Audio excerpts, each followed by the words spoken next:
Hello friends, in today's class we will see about vertically opposite angles. Okay, now what do you mean by vertically opposite angles? When two straight lines intersect each other, the angles which are opposite to each other are called vertically opposite angles. Now let us see this diagram. Here I have two lines. Okay, here I have two lines. They intersect each other in such a way that angle 1 and 2 are called vertically opposite angles and angle 3 and 4 are called vertically opposite angles, and they have the property that they are equal to each other. That is, angle 1 is equals to angle 2 and angle 3 is equal to, the vertically opposite angles are equal to each other. This is one of the important properties.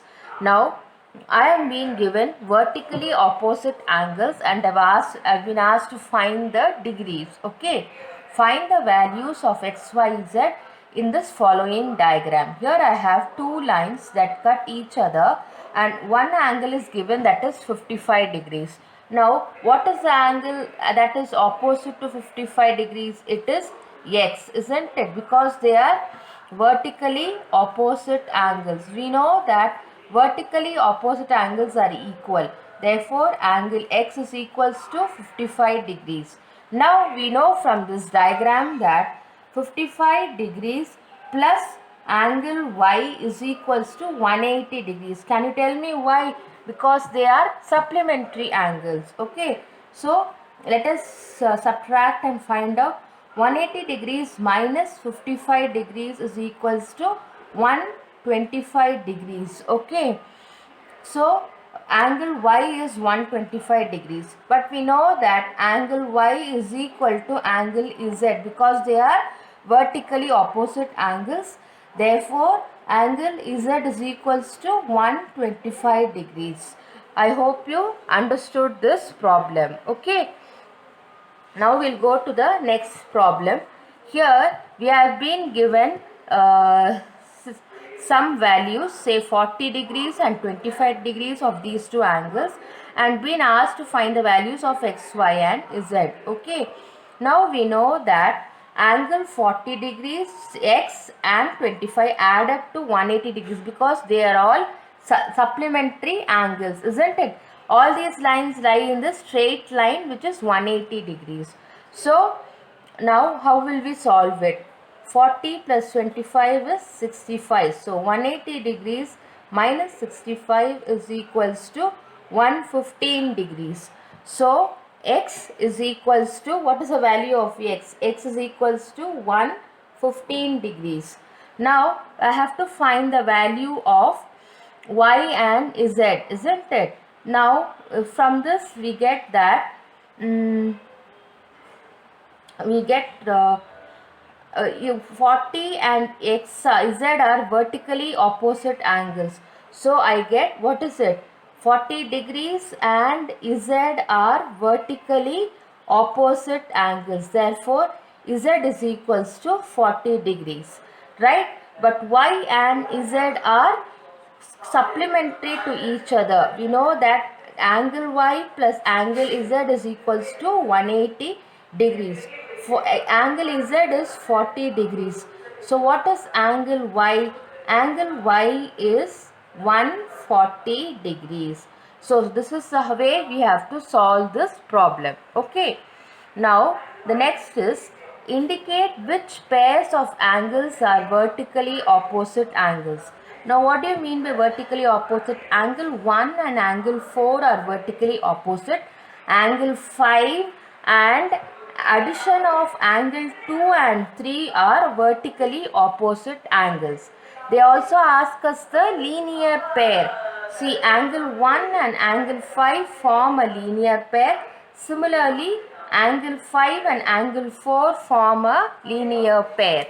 So this is how we solve this problem. Okay, now let us go to the next topic. This is a very important topic which we are learning, that is called transversal. Now a line intersects two or more lines at distinct points is called a transversal. Here I have two lines L and M. it is cut by a transversal P in such a way that it forms two distinct points on the lines L and M. Okay. Now we get the angles 1, 2, 3, 4, 5, 6, 7, 8.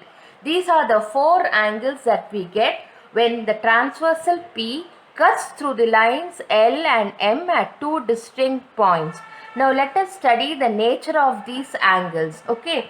Now what are the interior angles? Now what do you mean by interior angles? The angles which lie inside of the two lines are called the interior angles. What are they? Angle 3, angle 4, angle 5 and angle 6 are the interior angles. Now what are the exterior angles? Angles that lie outside, that is angle 1, angle 2, angle 7 and angle 8 are the exterior angles. Okay. Now another thing is pair of corresponding angles. Okay. Pair of corresponding angles are, what are they? Angle 1 and angle 5 is one pair of corresponding angle. Similarly, angle 2 and angle 6 is another pair of corresponding angles. Angle 3 and angle 7 as another corresponding angle. Angle 4 and angle 8 is another corresponding angles. I hope you understood it. Interior angles are angles that lie inside and exterior angles are angles that lie outside. Corresponding angles are 1 and 5. They both lie on the same side of the transversal but towards the left. Okay. Similarly, 2 and 6 are corresponding angles because they lie on the same side and towards right of the transversal. Okay, I hope you understand what you mean by pair of corresponding angles. Now the next is pair of alternate interior angles. What do you mean by interior angles? 3 and 6 are alternate. That is the form of an Z. If you take an Z, 3 and 6 are the two alternate interior angles. 4 and 5 are the alternate interior angles. Similarly, pair of alternate exterior angles 1 and 8. 1 and 8. I hope you get it. 2 and 7. These are the pair of alternate exterior angles. Okay. Now we have another set of angle. Pair of interior angles on the same side of the transversal. So now 3 and 5 are the interior angles on the same side of the transversal. 4 and 6 are on the same side of the transversal. They are the interior angles. So all these are the types of angles we get when a transversal cuts through two lines. Okay.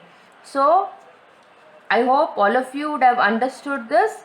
Now that is all for today's class. Thank you, friends.